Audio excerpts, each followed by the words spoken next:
Hello and welcome back to Eureka for the final round coverage of the 2019 Discraft Ledgestone Insurance Open.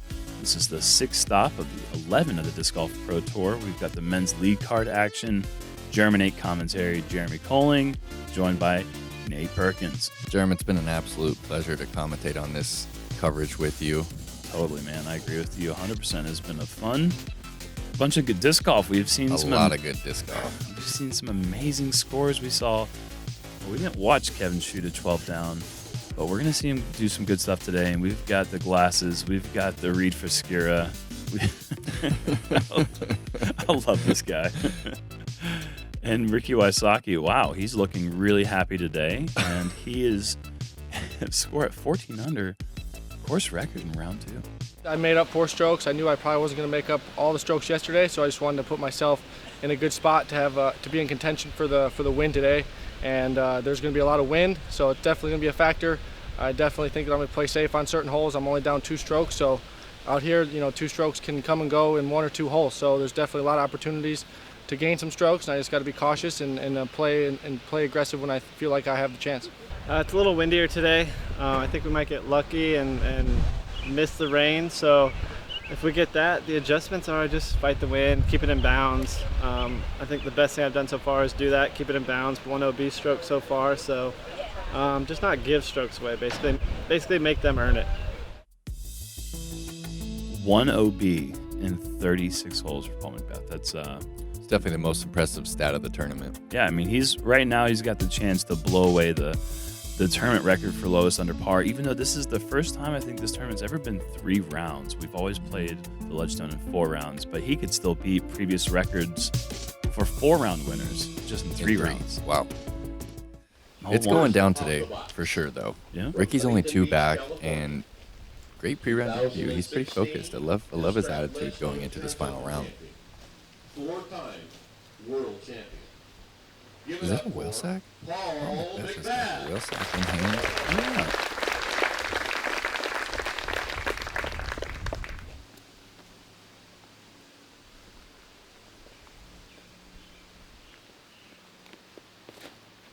Once again, going with that Onyx here. Just a nice flat rip there, just giving it a nice full shot, and that is going to be just fine.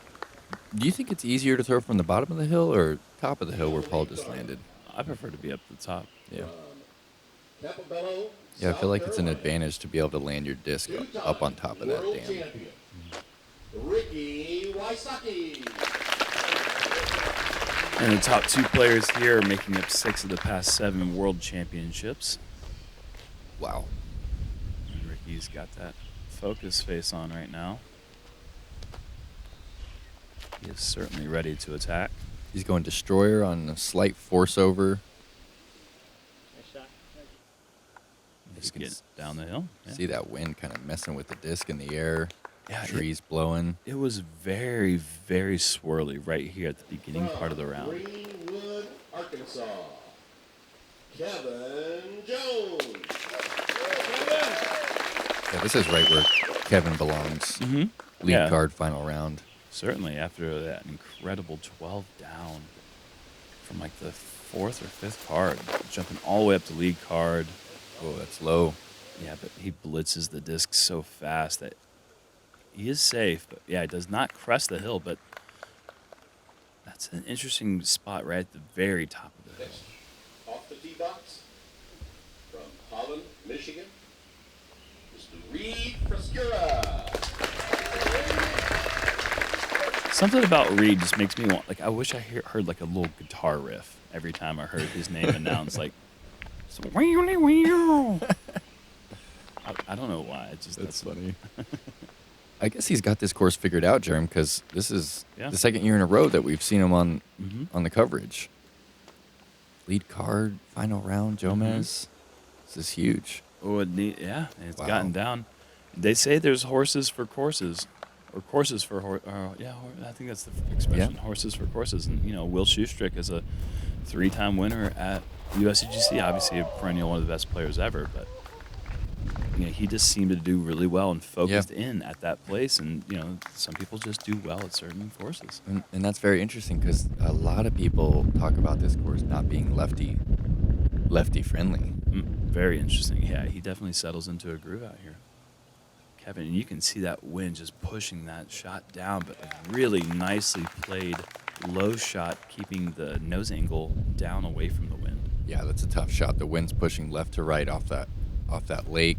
So he exposed the disc at all. Look at that zone even. He threw it a little flat, and that wind kind of just pushed it down that hill a little bit. Still well inside circle 1. Ricky with the shortest approach.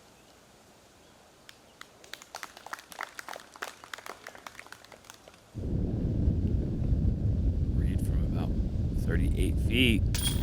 Oh, wow. Straight up into the headwind, too. That is such a difficult putt. And he's a lefty putting on hyzer with the left to right wind. Wow. That was a huge starting putt right there. Kind of a statement from both of these players off to nice putting starts. I mean, it's like there's no nerves involved whatsoever in Paul's putt right there. What are those? What are nerves? What are nerves? I mean, I'd be shaking leading by 2 over Rick. Well, yeah.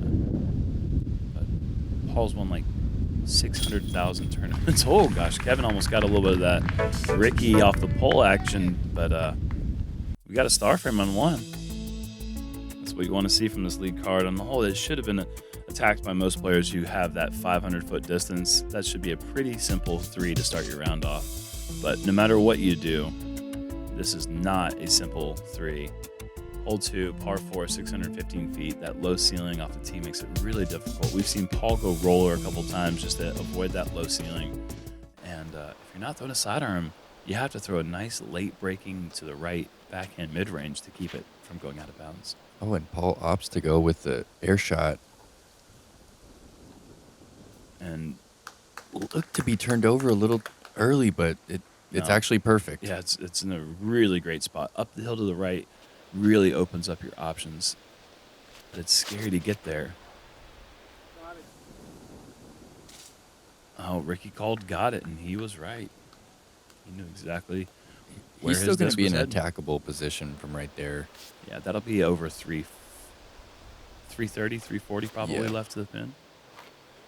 Oh, and this looks So good. perfect. Oh, and just no skip like we've been seeing all week. Not only did it get no skip, the ground actually gobbled it up. It's gone. It's no longer a disc anymore. Here's that big hyzer from the lefty. And Look at that thing just sail. I think this is in danger. That has to be OB, right? Yeah, that's way right. Oh, a kick, but not enough. That is... So he's going to be like over the pavilion, possibly. Yeah, that's a really tough win. I'm sure it was hard to feel how much left to right there was off the tee. Wow. I was about to say a pretty decent approach shot, but that was absolutely fantastic. Next level up and down from Reid. Ricky going rock on a hyzer. Needs a little bit of action from the ground. Gets it. Gets a little too much. And not getting the OB signal. It must have stuck on a rock or something down there. That'd be very fortunate. Wow, we are seeing some ground play on this hole where we have not seen ground play anywhere else on this course for the first 2 rounds. And this was supposed to be the wettest round we had all tournament. This was the one where we were really concerned about the conditions. We even alluded to it yesterday in our commentary, in our coverage. Yeah, they actually moved the tee times up about an hour. Yeah, and to prepare for the storm. Paul, even though he was in the best position, threw a very timid shot. I don't want to call it, maybe not timid, but certainly not what he was looking for, and having to lay up for the first par we've seen him take. Oh no, actually, first round, I think he did take a. Yeah, he took a bogey. He took a bogey. That's right. Oh no. And Kevin in for the birdie. Ricky off the cage. Wow, that was big. That was his moment to get a stroke back on Paul after Paul left his putter short. And so what? He was out of bounds. He was. Yeah. Okay. Well, so that hurts even more. Not only does he not gain one, he actually loses one to Paul. And Reid able to save his par. Moving on to hole 3. Par 3, 260 feet, straight up the gut. A couple different routes. You get the backhand hyzer mid-range. I would imagine we're going to see all 4 players try to go right up the middle, though. Also, there is a over the sidewalk sidearm route, but I feel like that brings OB into play with this right to left wind. That being said, here's Kevin Jones doing exactly what I didn't think I'd see anyone do, but that looks so good. Yeah, that's how you do it right there. The biggest danger of this shot is obviously hitting one of these early 2 trees that he split right there, and then pushing it across the cart path, hitting trees across the cart path, which he did not do. And then when you hyzer skip in, not hitting any of those trees, because what happens is you hit those and you almost always roll back out of bounds. Yep. Called it. But Kevin avoids everything. He's going to have a tap in. And this looks... And there is Paul's second OB stroke. The door kind of opens up a little bit for the field to maybe make a couple strokes back up on Paul. It's so interesting. His shot looked very similar to yesterday's, and it was actually even a better shot, but just left enough to kiss that pine and kick OB. And this hole's kind of showing its teeth right now, yeah. Needs it to move. And I mean, a 260-foot straight hole like this, and we've got 1 shot in the circle.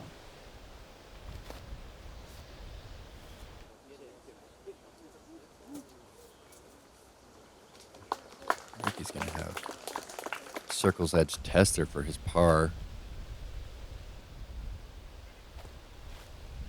Oh, that is a scary approach shot from Reid, but he executes. Definitely a knee knocker approach, though.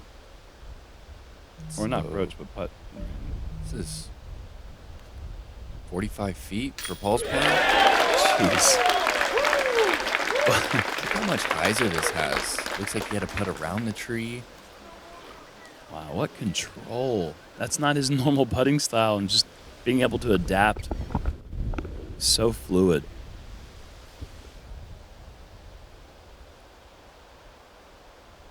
Look at this comeback putt for Rick. He's in, but man, that was it's deflating. Yeah. He had 2 chances back to back to get a stroke on Paul.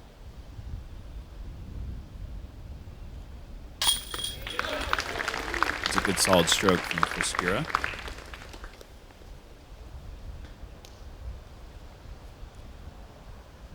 Kevin gonna step up here and tap in the only birdie on the card. He's moving to within 4. Yeah. And only 1 back of second. Yeah, I mean, there's a battle brewing up, not just between Ricky and Paul. We've got a 3-headed monster right now.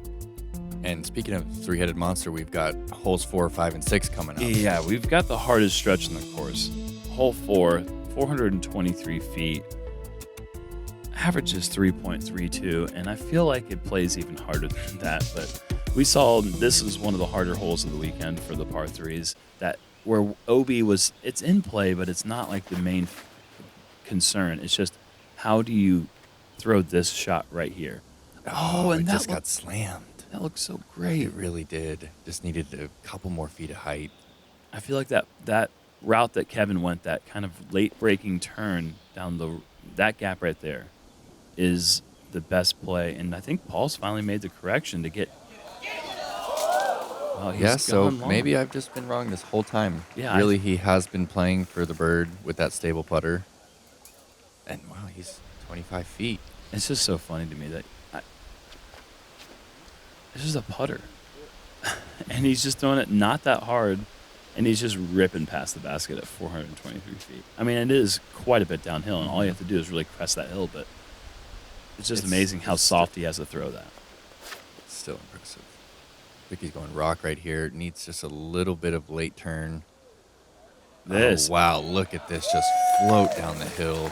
And that even crested the hill a little too much, but you're never going to see one much better than that. It's just to throw that controlled, that straight, is just so sick. What a view from down there, too, just to see that thing hovering above the ground. It's a really good jump putt approach from Kevin. That is a difficult speed to control going down that hill. Oh, no.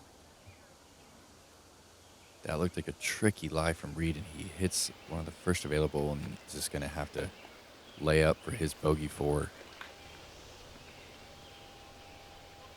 The beast from the woods. Wow. Speaking of sticks it, his hand must have went through about 6 or 7 sticks on the way to making that putt. Didn't even affect his swing at all. Wow.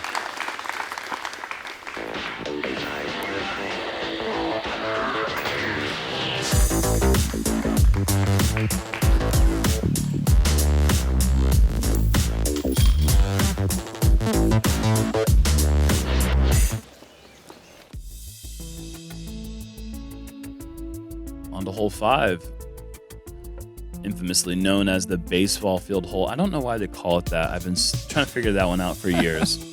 But it's par 3, 476 feet. Name of the game here is just pick either the attack or the layup. Commit. Get it in bounds, because if you had to go to the drop zone, it is an incredibly hard 4 to save. You remember that one time Greg aced this hole, and then Paul follows it up by sticking his disc into the cage? I do remember that. And I wonder if he thinks of that going into this. I think of it. Oh, that's a game changer. He hits off the top of the fence and stays OB. Oh, he says OB. It looked like he stayed OB. And Rick with the opportunity, he doesn't like it. No. And he shouldn't, because that is on the wrong side. I can't believe it. Rick's third opportunity. Oh, man. I mean, this could be big for Kevin right here. If he can stick this, he could be getting 2 on both of them. In Kevin first round, there was a CTP on this hole. Kevin Jones' disc was literally leaning against the base. No. And in the middle of the base. So you couldn't have beat his CTP if only way you could beat it was an ace. Because it was leaning in at the closest part of the base. Wow. Reid just trips me out with this shot. That is such an impressive lefty attempt to go for it from all the way back there off the tee. Yeah, can you imagine throwing a forehand over? Nope. No. I can't. So this drop zone is not automatic. That Maybe. It shouldn't look that easy. I mean, he's at the circle's edge, but to get that far left, it really is scary because it's a blind shot to the green or to the basket from the drop zone. And you've got the right to left wind too, so it is possible for wind to push your disc up and over the fence left, which would be worst case scenario. And Reid, 57 CSI. feet. CSI. Oh, and it looks like he almost made the basket on the base though, which counts for half a point, I think. It actually counts for 1 full stroke. This is huge right here, Jerm. Oh, you could tell he wanted it. Oh yeah. Just high. He's still going to get a stroke, but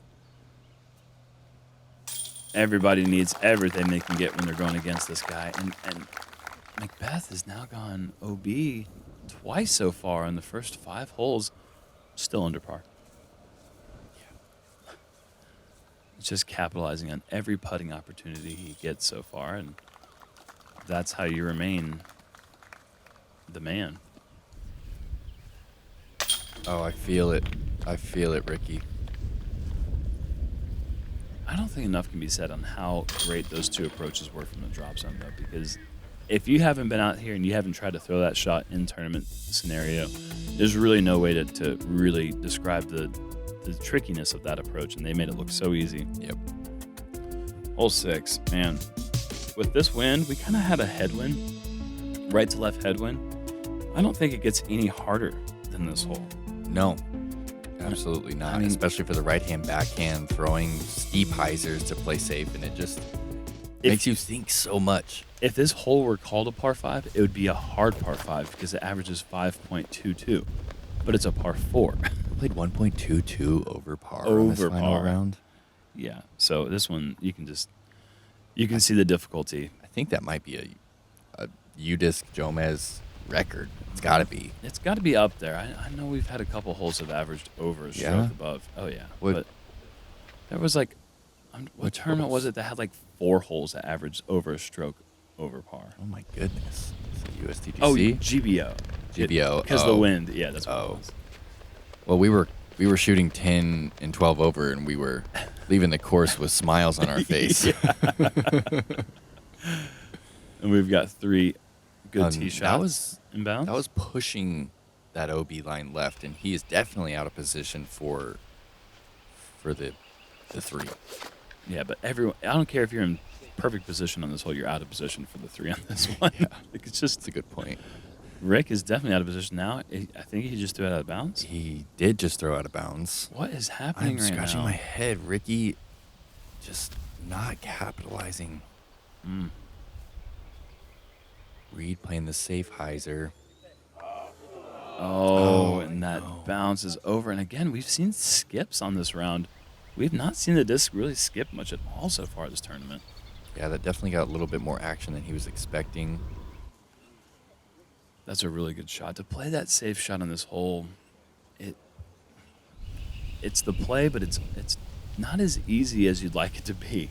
If you're just playing it for par, par is not easy. No, it's not. Kevin went 300-A2 on that approach just to ensure that he was in bounds. That was absolutely bonkers. What a shot from Ricky.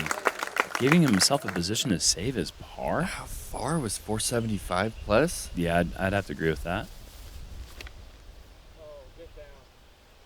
Yeah, Ball asking for it to get down. There's that right to left wind. That's going to be out of bounds. Oh, he's out of bounds with 50 plus feet to go.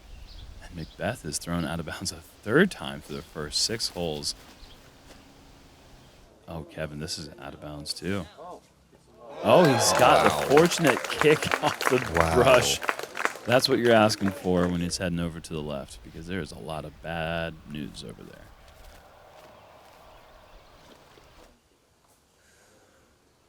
Wow, and Reid is still outside the circle. This is a big putt with Ricky underneath the pin. Wow.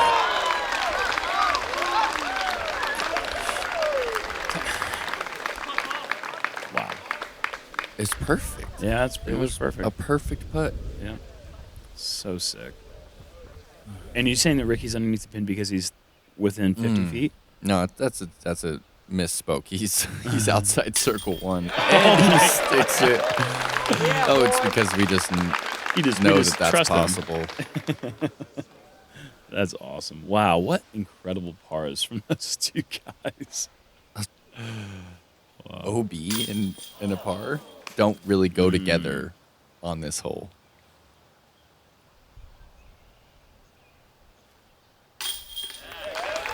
Kevin with a really good safe play 4. He'll be really happy with that score, and Reid will walk up, and he's unfortunately going to have to walk off this hole with a 6. I feel that you're pain there, buddy. Hole 7. Actually, I want to say this real quick. Not a single birdie from the field on hole 6. During that final round? During the final round. Wow. Yeah, that and really only just a few on the whole weekend. So, wow, what a tough hole.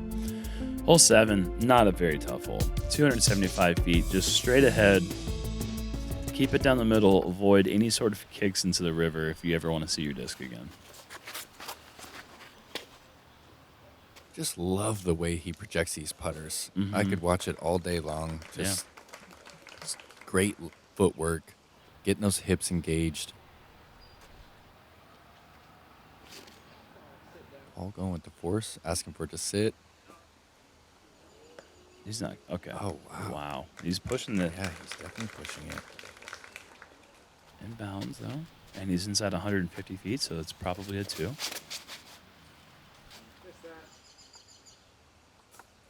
Yep. I think he probably is happy that it didn't hit that. That is a good result. Was he saying hit that or miss that?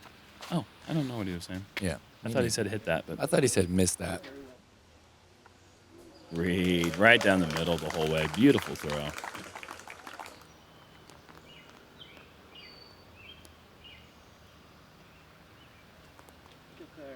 Oh. A little bit low. He's human sometimes. Yeah, he's definitely human. He's one down through the first 6 holes and misses practically the easiest hole on the course. Now, if you told me that McBeth would be one down through 7 holes, or if you were to tell me, let's go back. Yeah. He did not birdie hole 7. Yep. And he had 3 out of bounds strokes and only 2 birdies. And you're going to tell me he was under par? Yeah, I would call you a liar. Yeah, that doesn't even make any sense. I don't know how. It's really hard to go out of bounds and get a par here at Eureka. Yeah, he's doing that pretty well so far. Good birdies for Rick and for Reid. Is that moves Ricky 2 back. With all the mistakes that Ricky has made, following Paul's mistakes to only be 2 back. Yeah. Hole 8, par 6, 793 feet. This one's tough because of this shot right here into the screen. If you want to get aggressive, you really have to get aggressive off the tee, I feel like. You do not want to come into the screen with anything faster than the soft mid-range. Look at this late flip. Wow. Wow, Ricky gives it up for that one. Yeah, that's a blast.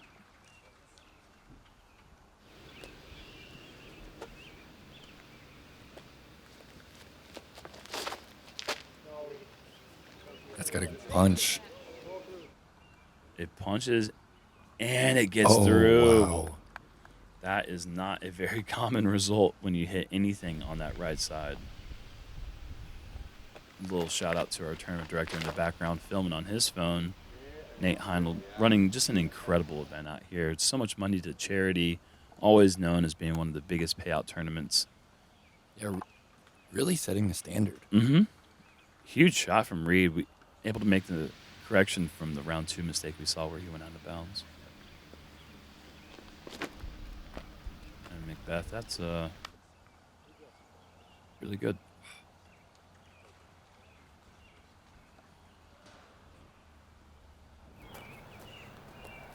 And Rick's got T-bird 3.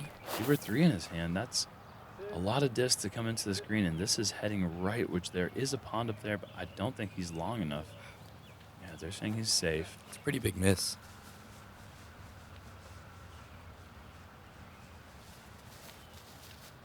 Sets up pretty well for the lefty, and he's just held on to this one. Oh, worst case scenario kick. Oh, and he's going to be out of bounds before circle 2. And he's going to have one less disc in his bag for the rest of his life until he replaces it. Yeah, that creek is, you're not getting it back. Muddy waters. Ball with a little bit extra turn, but still really nice. Anywhere inside circle's edge range is just huge on hole 8. This is going to be a putter approach from Kevin Jones. Oh, yeah. Watch how he gets this one up to flat. Oh, and just a little too much angle. Good tree limb, though, because I think that was heading towards the out-of-bounds pond over there. I think you're right.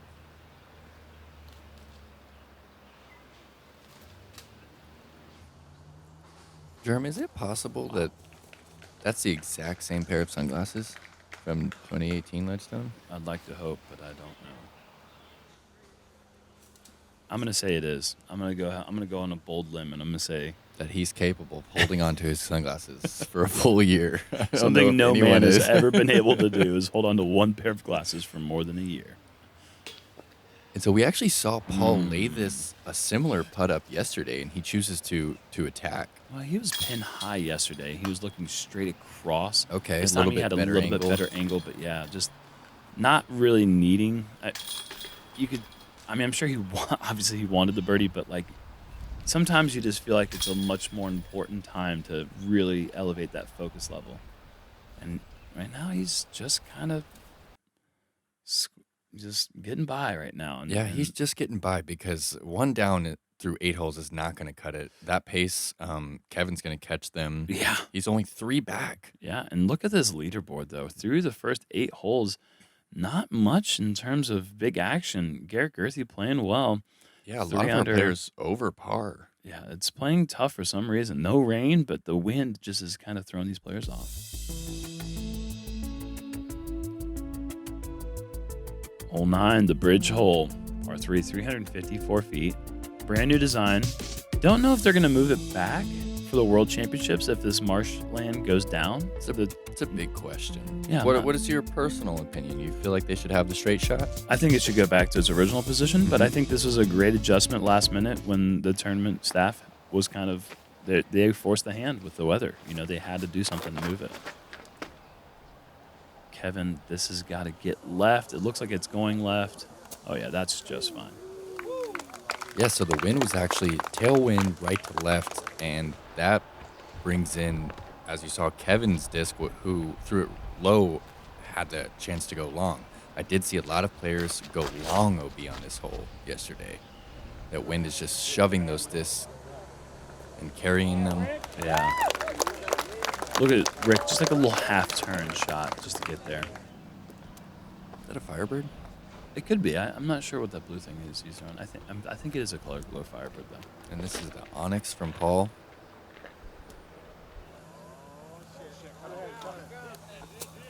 Oh, look at that. See, that one pushes long as well.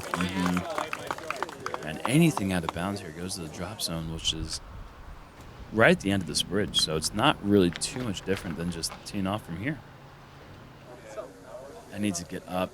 Oh no. Man. And is that inbounds? The line is on the outside of the wall, and Reid is inbounds. Wow. Must have been right on the rope. That's incredible. What a good break. Yeah. Two stroke or one stroke at the least. It's a miss. And that's a make. Yep. And McBeth struggled as much as we can really even imagine him struggling. Still shoots a respectable 200 on this really difficult front nine.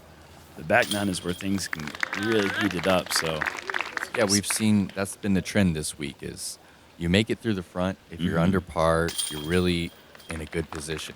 Yeah. Because the back is definitely where players have been scoring. So birdies from Rick and Paul, pars from Reid and Kevin. And we've got a similar situation right now. I think Paul still has 2 strokes on Rick. And Kevin's 4 back. It's not much has really changed, but yeah, the final 9 holes. Is that how we started? We started 2? Yeah. Okay. I think so. Might as well just not have played. Just skip the front 9, folks. Once you've watched it, just skip watching the rest of this. Just go to the back 9, okay? We'll see you guys in a few minutes. Hey guys, thank you so much for watching the 2019 Discraft Ledgestone Insurance Open. Our coverage was provided by Earth+Him CBD Specialties. If you want to win a Grip 6 prize package, if you want to win my prize package, you're going to want to comment, subscribe, like the video, do it on the front 9. But for Nate, back 9. Yeah, man. We'll catch you guys soon. Thanks. Thank you.